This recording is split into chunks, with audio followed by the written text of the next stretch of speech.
മരിച്ചു കിടക്കുന്നത് സ്വന്തം അച്ഛനാണെങ്കിലും ക്യാമറയ്ക്ക് മുമ്പിൽ അഭിനയിക്കണം എന്ന് പറയുന്നതാണോ പുതിയ കാലത്തെ മര്യാദ? മലയാള സിനിമയുടെ ചിരിയും ചിന്തയുമായിരുന്ന ശ്രീനിവാസൻ സാറിന്റെ വിയോഗം അത് ചർച്ച ചെയ്യുന്നതിനേക്കാൾ ആവേശത്തോടെ ധ്യാൻ ശ്രീനിവാസൻ മുഖ്യമന്ത്രി വന്നപ്പോൾ എഴുന്നേറ്റ് നിന്നോ ഇരുന്നോ എന്നുള്ളത് നോക്കി നടക്കുന്ന ഓൺലൈൻ മാധ്യമങ്ങളുടെ ക്രൂരത അത് അതിരി കടന്നിട്ടുണ്ട്. അതിനെക്കുറിച്ച് സംസാരിക്കേണ്ടതായിട്ടുണ്ട് ചില കാര്യങ്ങൾ. ശ്രീനിവാസനെ പോലെയുള്ള ഒരു ഇതിഹാസ കലാകാരന്റെ വിയോഗത്തിൽ നാട് മുഴുവൻ വിതുമ്പി നിൽക്കുകയാണ്. കേവലം ഒരു ഇരിപ്പിന്റെ പേരിൽ അദ്ദേഹത്തിന്റെ മകനെ ആ സമയത്ത് ക്രൂശിക്കുന്നത് അങ്ങേയറ്റം നിർഭാഗ്യകരമായ കാര്യമല്ലേ?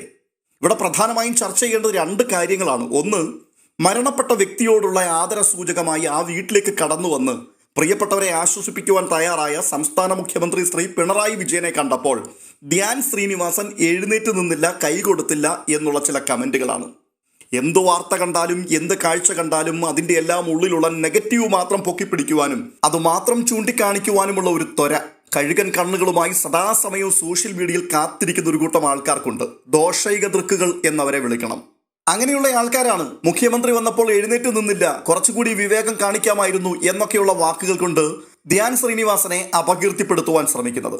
സ്വന്തം അച്ഛൻ മരിച്ചു കിടക്കുന്നു, തന്റെ പിതാവിന്റെ ദേഹവിയോഗത്തിൽ വേദനപ്പെട്ടിരിക്കുന്ന ആ മനുഷ്യന്റെ മാനസികാവസ്ഥ അത് എന്താണ് എന്ന് നമുക്ക് ആർക്കും കൃത്യമായിട്ട് പറഞ്ഞു ബോധ്യപ്പെടുത്തുവാൻ പറ്റില്ല ആരെയും. മാത്രവുമല്ല, ആ ചടങ്ങുകൾ കണ്ടിട്ടുള്ള ആൾക്കാർക്കറിയാം, സമൂഹത്തിലെ ഉന്നത ശ്രേണിയിലുള്ള രാഷ്ട്രീയ പ്രമുഖരും സിനിമാ നടീനടന്മാരും സാംസ്കാരിക നായകന്മാരും അങ്ങനെ ഒട്ടനവധി പ്രമുഖർ നിരന്തരമായി ആ മനുഷ്യന്റെ ഭൗതിക ശരീരം ഒരു നോക്ക് കാണുവാൻ വേണ്ടി ആ വീടിന്റെ പൂമുഖത്തേക്ക് കയറി ഇറങ്ങിക്കൊണ്ടിരിക്കുകയാണ്. അങ്ങനെ എല്ലാവർക്കും വേണ്ടി എഴുന്നേറ്റ് കൊടുക്കാനാണെങ്കിൽ അദ്ദേഹത്തിന് അതിനുള്ള സമയം മാത്രമേ ഉണ്ടാവുകയുള്ളൂ. ധ്യാൻ ശ്രീനിവാസനെ സംബന്ധിച്ചിടത്തോളം അദ്ദേഹത്തിന് ഏറ്റവും പ്രിയപ്പെട്ടത് തൻ്റെ പിതാവാണ്. തൻ്റെ പിതാവിൻ്റെ വേർപാടാണ് അവിടെ നടന്നിരിക്കുന്നത്. ആ വേദന പേറുന്ന മനസ്സുമായിട്ടാണ് ആ മൃതശരീരത്തിൻ്റെ അരികിൽ അദ്ദേഹം ഇരിക്കുന്നത്. പക്ഷേ അതിനെപ്പോലും വിമർശിക്കുകയും അവഹേളനത്തിന് വിധേയമാക്കുകയും ചെയ്യുക എന്ന് പറയുന്നത് എത്ര വലിയ ക്രൂരതയാണ്, എന്തൊരു വിവരക്കേടാണ്. സ്വന്തം പിതാവ് മരിച്ചു കിടക്കുമ്പോൾ ഒരാൾ ഏത് മാനസികാവസ്ഥയിലായിരിക്കും എന്ന് ചിന്തിക്കാൻ പോലും ഈ സൈബർ പോരാളികൾക്ക് സാധിക്കുന്നില്ലല്ലോ എന്നുള്ളതാണ് ചിന്തിക്കേണ്ട വിഷയം. ദിവസങ്ങളോളം നീണ്ട ആശുപത്രിവാസത്തിനും മാനസിക വിഷമത്തിനും ഒടുവിൽ തളർന്നിരിക്കുന്ന ഒരു മകൻ, അദ്ദേഹം മുഖ്യമന്ത്രി വന്നപ്പോൾ എഴുന്നേറ്റ് നിന്നില്ല എന്നുള്ളത് ഇത്ര വലിയ തെറ്റാണോ? മുഖ്യമന്ത്രിയോടുള്ള ബഹുമാനം മനസ്സിലാണ് വേണ്ടത്, അല്ലാതെ അദ്ദേഹത്തെ കാണുമ്പോൾ പെട്ടെന്ന് ചാടിപ്പിടിച്ച് എഴുന്നേറ്റ് നിന്നുകൊണ്ട് ആ ഭവ്യത കാണിക്കുന്നതല്ല. മുഖ്യമന്ത്രിക്ക് പോലും പരാതിയില്ലാത്ത കാര്യത്തിലാണ് ഇവിടെ പല ആൾക്കാർക്കും പരാതി ഉള്ളത്. പക്ഷേ ഒരു കാര്യം ശ്രദ്ധിക്കണം, 3.5 കോടി ജനങ്ങളിൽ ഇനിയിപ്പോൾ മുഖ്യമന്ത്രിയെ അങ്ങ് ആഴത്തിൽ സ്നേഹിക്കുകയും ബഹുമാനിക്കുകയും ചെയ്യുന്ന കമ്മ്യൂണിസ്റ്റ് പാർട്ടിയുടെ അടിയുറച്ച അംഗങ്ങൾ അവർ മുഴുവനും വന്ന് കമൻ്റ് ഒന്നും ഇട്ടിട്ടില്ല. അങ്ങേയറ്റം 10 20 ആൾക്കാർ വന്ന് എന്തൊക്കെയോ എഴുതി പിടിപ്പിച്ചിട്ടുണ്ട്. ഈ ഒരു വിഷയത്തെക്കുറിച്ച് മുഖ്യമന്ത്രിക്കോ അദ്ദേഹത്തിന്റെ പാർട്ടിയിലുള്ള ഉയർന്ന ഭാരവാഹികളായ ആർക്കുമോ യാതൊരു തരത്തിലുള്ള പ്രശ്നവുമില്ല. അവരത് ചർച്ചയാക്കിയിട്ടില്ല, അതേക്കുറിച്ച് അഭിപ്രായങ്ങളും പറഞ്ഞിട്ടില്ല. എവിടെയോ ഉള്ള വിരലിലെണ്ണുവാൻ മാത്രമുള്ള ചില ആൾക്കാർ എന്തൊക്കെയോ സോഷ്യൽ മീഡിയയിൽ എഴുതി പിടിപ്പിച്ചു. എന്നാൽ അതിനേക്കാൾ കഷ്ടകരം എന്ന് പറയുന്ന മറ്റൊരു കാര്യം, ആ ചുരുക്കം കമന്റുകളെ കച്ചവട കണ്ണോടുകൂടി വീക്ഷിക്കുകയും ആ കമന്റുകൾ പൊക്കിയെടുത്ത് നിരവധിയായി വീഡിയോകൾ ചെയ്യുകയും ചെയ്യുന്ന ചില ഓൺലൈൻ ചാനലുകളെ കാണുവാൻ കഴിഞ്ഞു.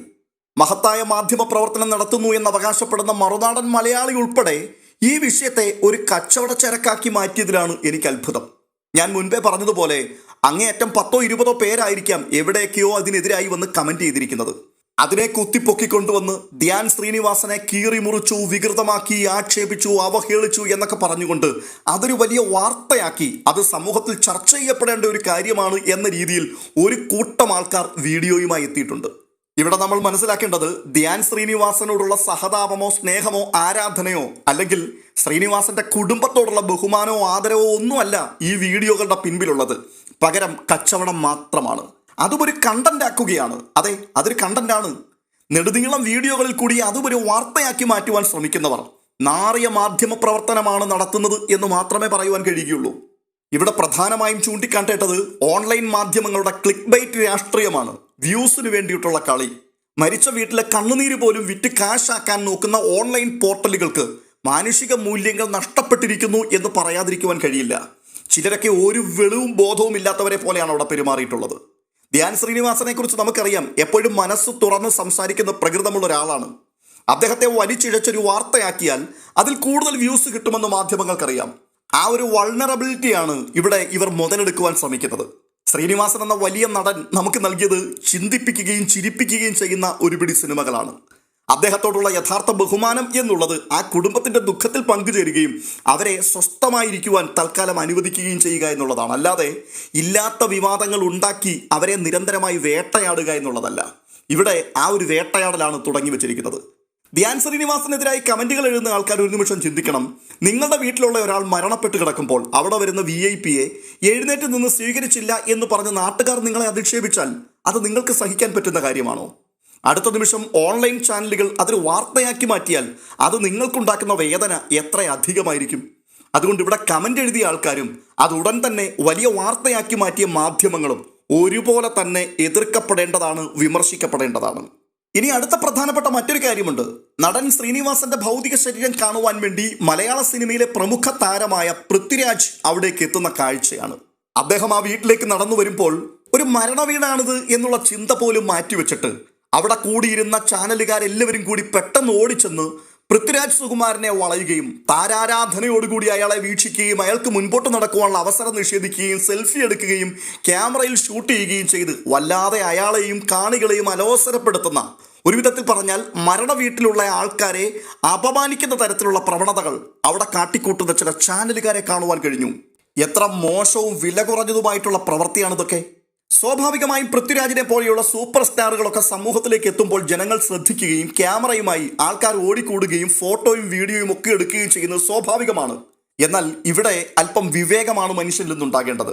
ഇതൊരു സിനിമ ലൊക്കേഷൻ അല്ല, ഉദ്ഘാടന ചടങ്ങല്ല, ഒരു ഉത്സവപ്പറമ്പിൽ അദ്ദേഹം എത്തിയതുമല്ല, ഒരാഘോഷത്തിലുള്ള സ്ഥലവുമല്ല. ഇതൊരു മരണ വീടാണ്. അങ്ങേയറ്റം ദുഃഖം തളം കെട്ടി നിൽക്കുന്നൊരു വീടാണ്.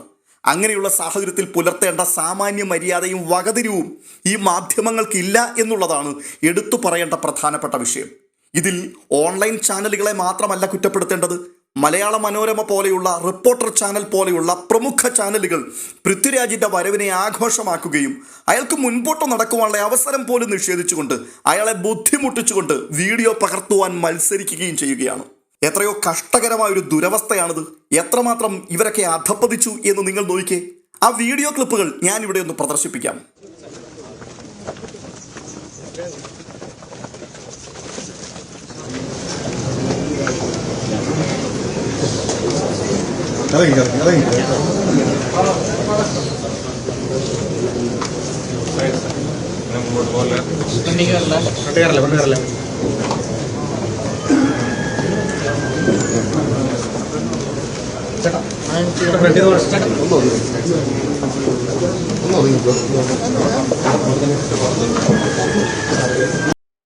നിങ്ങൾ ഇപ്പോൾ ഈ കണ്ടത് മനോരമയുടെ താരാരാധനയാണ്. സമൂഹത്തിന് മാതൃകയാക്കേണ്ടതായ ഒട്ടനവധി കാര്യങ്ങളെക്കുറിച്ച് പത്രത്തിൽ കൂടിയും ചാനലിൽ കൂടിയും നിരന്തരം പറഞ്ഞ് സമൂഹത്തെ ബോധവൽക്കരിക്കുന്ന ഒരു ചാനലിന്റെ അധപ്പതനമാണ് ഇവിടെ കാണുന്നത്. എന്താണ് ഇതിനൊക്കെ മറുപടി പറയേണ്ടത്? എനിക്ക് പ്രാണവേദന, പൂച്ചയ്ക്ക് വിളയാട്ടം എന്ന് പറയുന്നത് പോലെയുള്ള പഴഞ്ചൊല്ലാണ് വായിൽ വരുന്നത്. 4 വ്യൂസിന് വേണ്ടി മനോരമ പോലെയുള്ള ചാനലുകൾ ഇത്രയധികം തരം താഴുക എന്ന് പറയുന്നത് എത്ര മോശമായിട്ടുള്ളൊരു പ്രവണതയാണ്. അടുത്ത നോക്ക്, അടുത്ത റിപ്പോർട്ടർ ചാനലിന്റെ പരാക്രമമാണ്. ക്യാമറയും കൊണ്ട് അയാളുടെ മുൻപിൽ അഭ്യാസം കാണിക്കുകയാണ് റിപ്പോർട്ടർ ചാനലിന്റെ ക്യാമറമാൻ. തീർന്നില്ല, അടുത്തത് ന്യൂസ് 18 മലയാളം. ഇവരെല്ലാം ഇക്കാര്യത്തിൽ ഒരേ തൂവൽ പക്ഷികൾ തന്നെയാണ്. ഒരു മരണ വീട്ടിൽ കാണിക്കേണ്ട സാമാന്യ വിവേകവും മര്യാദയും നിങ്ങൾക്ക് കാണിക്കാൻ കഴിയുന്നില്ലെങ്കിൽ പിന്നെ മൊബൈൽ ഫോൺ ക്യാമറയുമായിട്ട് നടക്കുന്ന യൂട്യൂബ് ചാനലുകാരെ എങ്ങനെയാണ് നിങ്ങൾക്ക് കുറ്റം പറയാൻ കഴിയുന്നത്? ഒരു കുടുംബത്തിന്റെ കണ്ണുനീർ വിറ്റ് കാശാക്കുവാൻ വേണ്ടിയുള്ള തത്രപ്പാടിലാണ് ഈ ചാനലുകൾ മുഴുവനും. അത് അങ്ങേയറ്റം അപലപനീയമായ ഒരു പ്രവൃത്തിയല്ലേ? ഈ നീച പ്രവൃത്തിക്കെതിരായി പൃഥ്വിരാജ് സുകുമാരന്റെ ഭാര്യ സുപ്രിയ മേനോൻ തന്റെ ഇൻസ്റ്റഗ്രാം പ്രൊഫൈലിൽ ഒരു പ്രതിഷേധ സൂചകമായ പോസ്റ്റ് എഴുതിയിട്ടുണ്ട്. അതിങ്ങനെയാണ്: പ്രിയപ്പെട്ടവരെ, നഷ്ടപ്പെട്ട കുടുംബത്തിന് ദുഃഖിക്കുവാനുള്ള സ്വകാര്യ ഇടം പോലും ലഭിക്കാത്തത് അത്യന്തം ദാരുണമാണ്. എല്ലായിടത്തും ക്യാമറകൾ, സെൽഫികൾ. മരിച്ചവർക്കും അവർ വിട്ടുപോയ പ്രിയപ്പെട്ടവർക്കും ഇതിലും നല്ല ഒരാദരം അർഹമല്ലേ? നമ്മൾ സ്വയം ആലോചിച്ച് തിരുത്തേണ്ട സമയം ഇതല്ലേ? ഇങ്ങനെയാണ് ആ പോസ്റ്റ്. പണ്ട് ഒരു മരണം നടന്നാൽ ആ വീടിന്റെ സ്വകാര്യതയെ സമൂഹം വളരെയധികം മാനിക്കുമായിരുന്നു. പക്ഷെ ഇന്ന് അങ്ങനെയല്ല. ക്യാമറയുമായി അവരുടെ ബെഡ്റൂമിൽ വരെ കയറി ചെല്ലുകയും ആ വീട്ടുകാർ ഒന്ന് ശ്വസിക്കുന്നത് പോലും വാർത്തയാക്കുകയും ചെയ്യുന്ന രീതിയിലേക്ക് മാധ്യമ പ്രവർത്തകർ അധപ്പതിച്ചിരിക്കുന്നു. സമൂഹത്തിന്റെ പുഴുക്കുത്തുകൾക്കെതിരെ നിരന്തരം വിരൽ ചൂണ്ടുന്ന മെയിൻ ലൈൻ ചാനലുകൾ പോലും ഈ നെറികേടുകൾ കാട്ടുമ്പോൾ ഇവിടെ ആരെയാണ് തിരുത്തേണ്ടത്? ഇതിനിടയിൽ മറ്റൊരു വിവാദത്തിന് കൂടി തിരികൊളുത്തപ്പെട്ടു. അതായത് പൃഥ്വിരാജ് നടന്നു വരുന്നതിന്റെ ഈ വീഡിയോ എടുത്ത് സോഷ്യൽ മീഡിയയിൽ പോസ്റ്റ് ചെയ്തു. ആ പോസ്റ്റിന് കീഴിൽ വന്നിരിക്കുന്ന കമന്റുകളാണ് രസകരം. മരണ വീട്ടിലേക്ക് വന്ന പൃഥ്വിരാജ് കൂളിംഗ് ഗ്ലാസ് ധരിച്ചിരുന്നു. അതിനെയാണ് ഇവർ വിമർശിക്കുന്നത്. നാണമില്ലേ ഇവന് ഈ ആഡംബരവും പത്രാസും കാണിച്ചുകൊണ്ട് മൃതശരീരം കാണുവാൻ വേണ്ടി അവിടേക്ക് എത്തുവാൻ എന്നുള്ളതാണ് ഈ ആൾക്കാരുടെ വിമർശനം. അത്തരം കമന്റുകളൊന്നും പെറുക്കി വെച്ച് ഞാൻ വീണ്ടും വീണ്ടും വായിച്ചു കേൾപ്പിക്കുവാൻ താല്പര്യപ്പെടുന്നില്ല. ഇത്തരം കമന്റുകൾക്കൊക്കെ എന്തു മറുപടിയാണ് പറയേണ്ടത്? ഒരു വ്യക്തി കൂളിംഗ് ഗ്ലാസ് ധരിക്കുക എന്നുള്ളത് ആർഭാടവും അഹങ്കാരവും ആഡംബരവും ഒക്കെ വെളിപ്പെടുത്തുവാനാണ് എന്നുള്ള ആ പഴയ ചിന്താഗതി ഉണ്ടല്ലോ, അതിപ്പോഴും താലോലിച്ച് മുൻപോട്ട് പോയിക്കൊണ്ടിരിക്കുന്ന ഒരു കൂട്ടം ആൾക്കാർ നമ്മുടെ ഇടയിൽ തന്നെയുണ്ട്. സത്യത്തിൽ നിങ്ങൾക്കൊക്കെ ഇത്രയും ബോധമേ ഉള്ളൂ?